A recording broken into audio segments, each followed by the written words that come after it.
Assalamualaikum warahmatullahi wabarakatuh. Selamat berjumpa kembali dalam video pemaparan mata kuliah pengantar manajemen. Kali ini kita membahas tentang leadership yang merupakan bagian dari fungsi manajemen leading di chapter 17 atau kepemimpinannya. Dimulai dengan membahas siapa itu adalah pemimpin atau leader itu siapakah leader, yaitu orang yang dapat mempengaruhi orang lain dan memiliki kewenangan manajerial. Ya, artinya banyak sekali orang yang bisa mempengaruhi orang lain. Ya, dan itu tidak serta-merta menjadi seorang pemimpin, dianggap sebagai seorang pemimpin. Seorang pemimpin adalah orang yang mempengaruhi dan punya kewenangan mempengaruhi ya.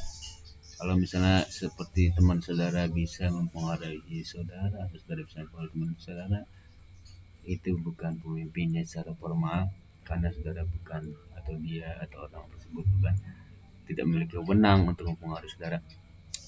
Dan leadership adalah prosesnya ya. Kemudian ya, jadi di sini ada fenomena di mana seorang manajer kadang-kadang tidak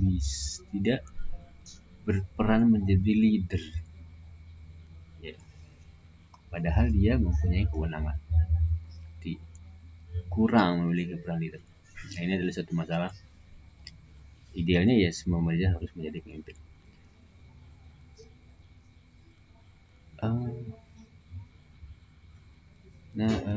Oleh sebab itu kita bahas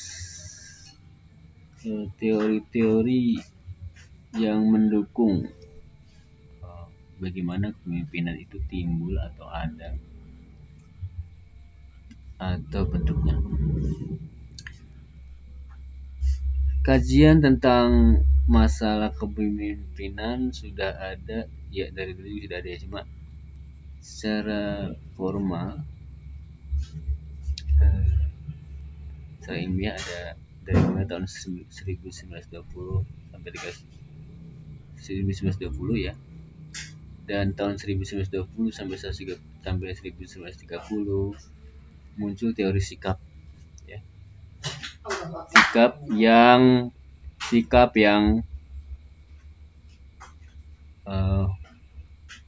membedakan antara pemimpin dan non-pemimpin, karakteristik personal. Dari kajian tersebut muncul 7 sikap ya, yang dianggap atau diasosiasikan dengan kepemimpinan yang sukses, yaitu drive atau dorongan, kemudian kedua keinginan untuk memimpin, kejujuran dan integritas, kepercayaan diri, kecerdasan, pengetahuan yang relevan dengan pekerjaan. Jadi sikap tersebut akan mendukung kesuksesan seorang pemimpin. Ya. Itu menurut teori sikap. Dan ini kita masih di awal-awal kajian tentang teori. Kemudian teori perilaku yang dikembangkan oleh Kurt Lewin dari Iowa kajian University of Iowa. Menurutnya kepemimpinan itu teorinya adalah termasuk dalam golongan teori perilaku. Ya, menurutnya ada 3 gaya kepemimpinan, yaitu autokratik, demokratik, dan gaya laissez-faire. Autokratis ada terpusat, dan demokratik keterlibatan, partisipatif, desentralisasi lah mungkin. Kemudian Eh, Kemudian laissez-faire atau hands-off management. Jadi yang tidak ada campur tangan yang signifikan maksudnya. Dan kesimpulannya adalah tidak ada eh, yang konsisten ya semuanya. Tapi temuannya adalah karyawan lebih terpuaskan dengan gaya demokratis. Kemudian masih teori perilaku yang diusung oleh studi oleh Universitas Ohio yang mengusung teori bahwa uh, perilaku itu memiliki dua dimensi, yaitu initiating structure dan consideration. Kalau yang initiating lebih ke pencapaian tujuan, sedangkan konsiderasi lebih penghargaan untuk ide dan perencanaan. Artinya lebih ke pemahaman ya terhadap keadaan bawahannya seperti misalnya. Kemudian jadi penemuannya adalah konsiderasi lebih mencapai kinerja lebih baik dalam mencapai kinerja dan kepuasan pegawai ya, dan lebih ke faktor situasional ya berkaitan dengan efektivitasnya. Masih teori perilaku yang diusung oleh Universitas Michigan. Universitas Michigan berpendapat bahwa dimensi perilaku itu ada dua, yaitu orientasi karyawan dan orientasi produksi. Orientasi karyawan adalah menekankan pada hubungan dengan karyawan, dan orientasi produksi menekankan pada penyelesaian tugas. Jadi pendekatan lebih ke arah kemanusiaan ya daripada ke, kalau yang produksi lebih ke arah penyelesaian tugas. Dan temuannya adalah karyawan lebih menyukai atau lebih baik pada pemimpin yang orientasi karyawan.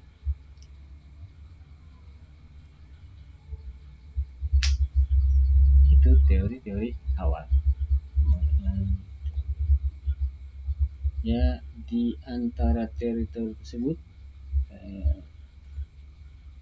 ada kontingensi ya, kontingensi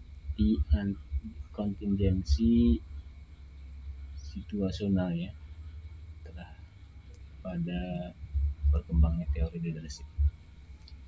Ada kontingensi di sini, yaitu atau maksudnya faktor situasional. Jadi faktoring situasi itu sangat mempengaruhi keefektifan dan efisiensi dari seorang pemimpin. Di sini ada 3, yaitu Fiedler, Hersey, dan Edward. Fiedler itu diusung oleh Fiedler ya, bahwa gaya kepemimpinan dan situasi itu harus matching. Jadi gaya tertentu itu bisa bisa efektif di situasi tertentu. Situasi ini digambarkan adalah ada yang structure, relation, dan position power.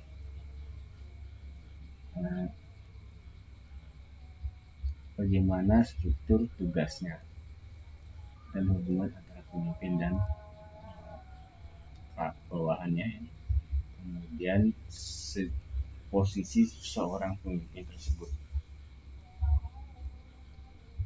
posisi seorang manajer tersebut misalnya, apakah dia bisa semakin atas semakin memiliki posisi yang tinggi, semakin memiliki power yang lebih tinggi. Misalnya dia apakah memiliki kewenangan mengangkat atau memberi nilai gaji dan sebagainya. Selain Fiedler yaitu Hershey, Hershey ini menghubungkan antara follower dan readiness, follower pengikut dan kesiapannya. Jadi menghubungkan antara pengikut dan kesiapan dari follower tersebut. Kesiapan dalam artian di sini keinginan dan kemampuannya dalam memenuhi tugas dari pemimpin, ya. Jadi itu akan menjadi faktor situasional. Sehingga ada 4 model di sini, ya. Telling, selling, participating, dan delegating. Yaitu bahwa seorang pemimpin itu bisa pada posisi telling, yaitu high task lower relationship, di mana hubungan dengan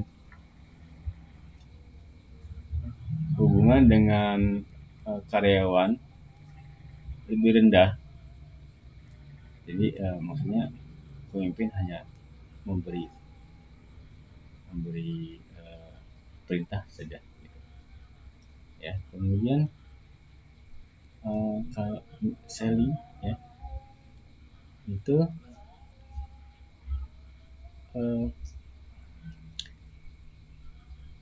pemimpin tidak hanya memerintah, tapi ada hubungan yang timbal balik dan yang lebih dekat dengan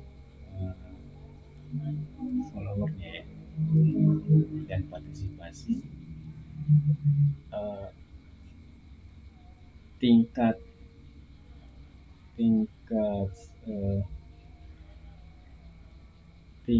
hubungan dengan followernya tinggi, tapi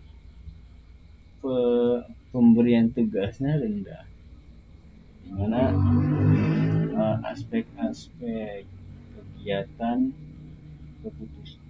yang membutuhkan keputusan banyak melibatkan followernya, sehingga hubungannya lebih dekat, tetapi kegiatan direksional yang dilakukan oleh pemimpin itu lebih rendah dan delegating lebih rendah lagi, di mana partisipasi karyawan itu lebih tinggi dan manajer tidak terlalu banyak memberikan instruksi kepada followernya.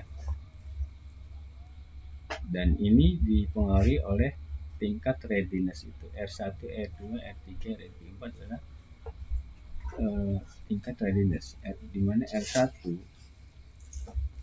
orang dianggap readiness pada tingkat 1 dianggap mampu, tidak mampu, dan tidak ingin mengambil tanggung jawab. Dan untuk R2 tidak mampu tapi ingin. Untuk R3 mampu tapi tidak ingin. Dan R4 mampu dan ingin. Itu kategori readiness-nya. Jadi ini adalah faktor kecocokan antara readiness dan follower yang menempatkan posisi manajer pada keadaan tersebut, selling, delegating. Yang selanjutnya adalah Fred Goal model, yaitu teori di mana seorang pemimpin mengarahkan, memberi jalan kepada anak atau karyawannya. Jadi memiliki konsep bahwa seorang pemimpin memberikan jalan memberikan jalan kepada anak buahnya atau karyawannya kepada tujuan, dalam pencapaian tujuan. Memberikan jalan, memberikan jalan, mengarahkan dan lain sebagainya kepada tujuan. Dan di situ ada 3, yaitu directive, supportive, dan achievement oriented leader. Ada yang mengarahkan, ada yang mempunyai keinginan untuk suportif atau mensupport, dan memberikan orientasi ke pencapaian. Kemudian pada awal kita membahas teori awal, dan juga selanjutnya setelah itu membahas kontingensi, faktor situasinya. Dan sekarang adalah pandangan kontemporer terhadap kepemimpinan. Yang pertama adalah leader member exchange theory atau disingkat dengan LMX teori, yaitu bahwa pemimpin itu bisa dibentuk dari dalam dan dari luar grup atau kelompok, dimana pemimpin yang terbentuk dari dalam kelompok tersebut memiliki kinerja tinggi dan rendahnya perputaran dan tingginya kepuasan kerja. Selanjutnya adalah dalam view pandangan kepemimpinan kontemporer, yaitu transformational dan transactional leadership. Transactional leadership adalah konsep yang mengutamakan kemampuan pertukaran sosial, kemampuan pemimpin dalam menggunakan pertukaran sosial. Ya, contohnya reward ya, atau apa ya. Jadi gimana caranya pemimpin akan memberikan reward sebagai salah satu model pertukaran ya, terhadap kinerja yang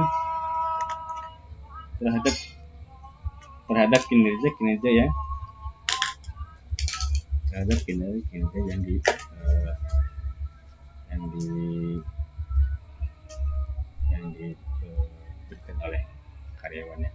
Kemudian transformasional adalah merupakan suatu konsep di mana pemimpin mampu memberikan stimulus dan menginspirasi, jadi merubah sikap perilaku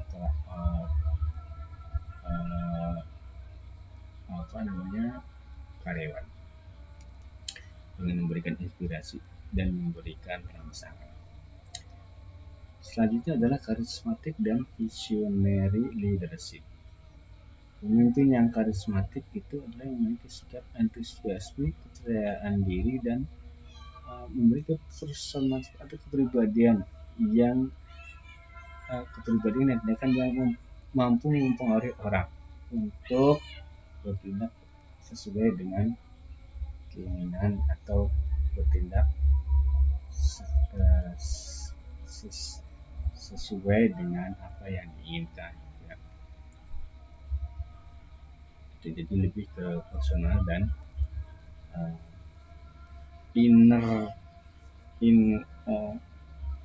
kemampuan kepribadian seorang, appearance ya, dari seorang pemimpin. Sedangkan visionary leadership adalah kemampuan untuk menciptakan, mengartikulasi visi yang realistik dan kredibel. Jadi pemimpin tersebut mampu memberi gambaran masa depan dengan realistik dan kredibel, sangat dipercaya, berkaitan dengan visi yang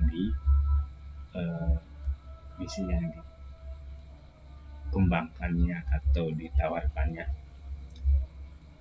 Selanjutnya adalah kepemimpinan tim, yaitu kemampuan mengelola tim, batasan-batasannya, dan memfasilitasi prosesnya. Ya, selanjutnya adalah masalah-masalah di dalam kepemimpinan, yaitu masalah memanage atau mengelola power. Power itu ada 1, 2, 3, 4, 5 pada model power, 5 model power, yaitu power legitimate power, yaitu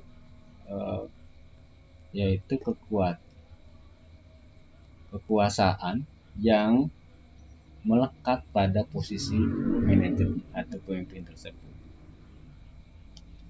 Posisinya apa? Ya, itu adalah kekuasaan yang dia miliki. Kemudian coercive power yang adalah kekuasaan untuk memaksa melalui misalnya hukuman-hukuman apabila dia tidak mematuhi. Banyaknya seperti itu. Coercive power juga merupakan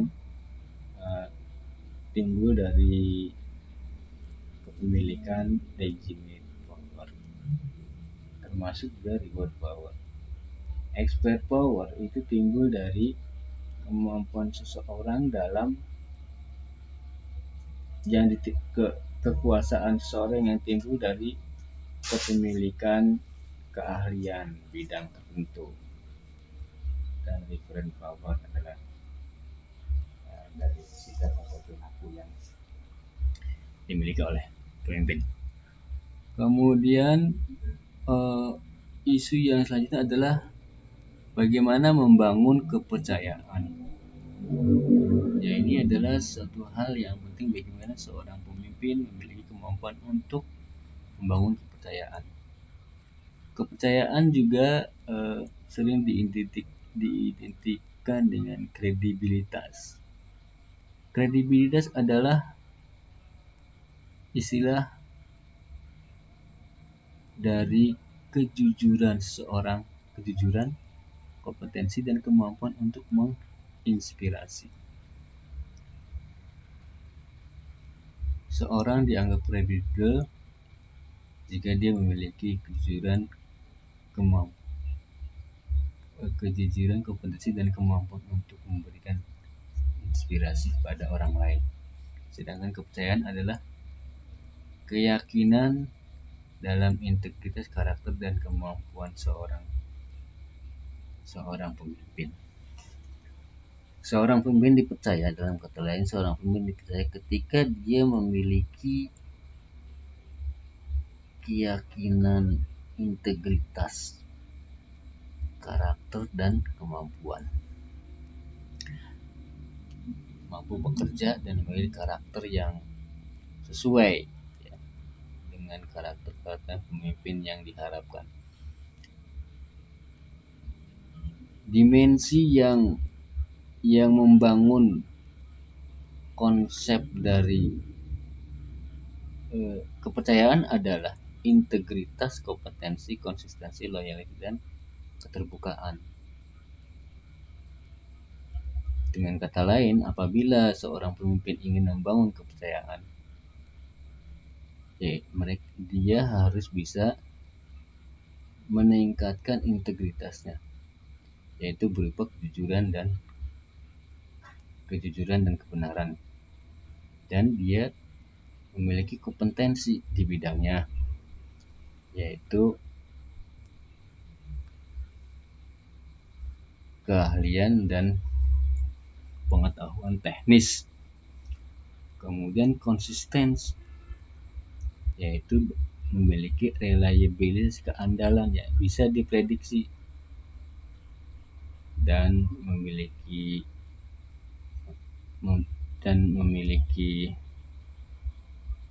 penilaian yang bagus ya dalam menangani situasi, dan loyal dan terbuka ya, terbuka, tidak bohong. Tapi kalau sekarang banyak pemimpin yang bohong ya.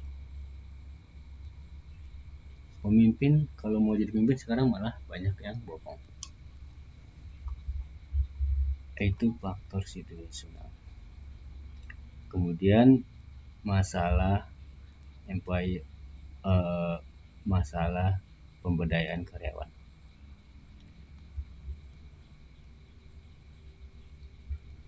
Ya, secara umum bagaimana membangun kepercayaan, apa yang mesti dilakukan yaitu satu, mempraktikkan keterbukaan, bersifat wajar, curhat dalam artian tidak dipendam, jujur, konsisten, penuhi janji, percaya diri, dan tunjukkan kompetensi.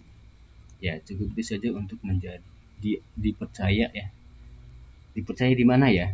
Ya, di sini secara universal aja ya. Kemudian leading across culture. Ya, apabila kita bertemu pada posisi di mana audiens kita atau seorang pemimpin bertemu dengan follower atau bawahan yang memiliki budaya yang berbeda-beda, atau secara umum